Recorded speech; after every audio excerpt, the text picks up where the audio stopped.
2023 के चुनाव के लिए वोटिंग की घड़ी करीब है। कौन जीतेगा, कौन हारेगा, इससे लेकर सबकी अपनी अपनी भविष्यवाणियां हैं। लेकिन 2018 में स्थिति क्या थी? सबसे ज्यादा और सबसे कम मार्जिन से जीतने वाले चेहरे कौन थे? ये सब आपको दिखाएंगे इस रिपोर्ट में।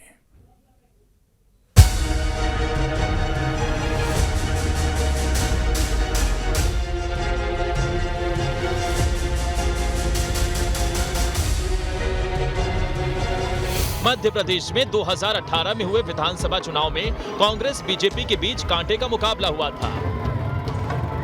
कुछ सीटों पर जहां हार जीत का मार्जिन ज्यादा था, तो वहीं कुछ सीटों पर थ्रोट कट फाइट थी। यही वजह है कि अब की बार भी बीजेपी कांग्रेस 2018 के परिणामों के पूरे बही खाते को ध्यान में रखकर रणनीति बना रही है।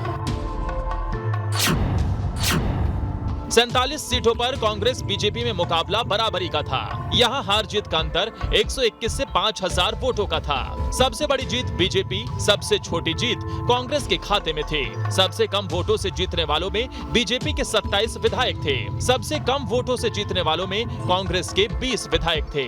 इनमें 12 से ज्यादा सीटों पर जीत का अंतर 3000 से भी कम वोटों का था। इस बार बीजेपी ने सबसे कम अंतर की हार जीत वाली 12 सीटें घोषित कर दी हैं। तो पिछली बार की टफ सीटों को ध्यान में रखकर इस बार प्लान बनाए जा रहे हैं। हालांकि कुछ सीटें ऐसी भी हैं जहां कांग्रेस और बीजेपी दोनों के लिए एक दूसरे के गढ़ में सेंध लगाना आसान नहीं होगा। जानकारी के मुताबिक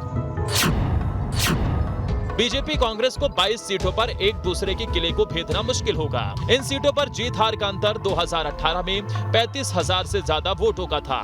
इनमें से 11 सीटों पर कांग्रेस प्रत्याशियों की जीत 35,000 वोटों से हुई थी। 9 सीटों पर बीजेपी को और एक सीट पर एसपी बीएसपी को लीड मिली थी। देखिए, वैसे तो हमेशा ही एक दूसरे के दल जो जहाँ लंबे समय तक हारते रहे हैं या लंबे मार्जिन से हारते रहे हैं, वहाँ के लिए प्लानिंग करते रहते हैं, है ना। और ये भी है, इस बार कांग्रेस और बीजेपी दोनों ने उन सीटों की प्लानिंग की है जिन सीटों पर वे या तो लगातार हारते रहे हैं, 2 चुनाव, 3 चुनाव, 5 चुनाव। जैसे कि भारतीय जनता पार्टी ने पहले उन सीटों के चुनाव कैंडिडेट डिक्लेयर किए जहां वो लगातार 5 बार से हार रहे हैं। बात जब सीटों के गणित की हो रही है, तो आपको 2018 की उन सीटों के बारे में बताते हैं जहां हार जीत का अंतर सबसे ज्यादा था। एमपी की ऐसी टॉप 5 सीटों की बात करें, इंदौर 2 से बीजेपी के रमेश मेंदोला ने 71,011 वोटों के अंतर से जीत दर्ज की थी। वहीं कुक्षी से कांग्रेस पार्टी के सुरेंद्र सिंह हनी 62,930 वोटों के अंतर से जीते थे। चित्रंगी से बीजेपी के अमर सिंह ने 59,248 वोटों के अंतर से जीत हासिल की थी। बुधनी से मुख्यमंत्री शिवराज सिंह चौहान 58,999 वोटों के अंतर से जीते थे। उधर डबरा में उस वक्त कांग्रेस पार्टी से इमरती देवी ने 57,446 वोटों के अंतर से जीत दर्ज की थी। तो शिवराज सिंह चौहान, इमरती देवी और रमेश मेंदोला जैसे नेताओं ने 2018 में अपनी सीट पर रिकॉर्ड मतों से जीत दर्ज की थी। इसी तरह अगर सबसे कम अंतर से हार जीत वाली सीटों की बात करें, तो ग्वालियर दक्षिण से कांग्रेस पार्टी के प्रवीण पाठक को सिर्फ 121 वोटों के मार्जिन से ही जीत हासिल हुई थी। सुबासरा से कांग्रेस पार्टी के हरदीप सिंह डंग 350 वोटों के मार्जिन से ही जीत हासिल कर पाए थे। जावरा से बीजेपी के राजेंद्र पांडे को सिर्फ 511 वोटों के अंतर से जीत मिले थे। जबलपुर नॉर्थ से कांग्रेस पार्टी के विजय सक्सेना 578 वोटों के अंतर से जीत हासिल करने में कामयाब हुए थे। तो बीना से बीजेपी के महेश राय 632 वोटों के अंतर से जीते थे।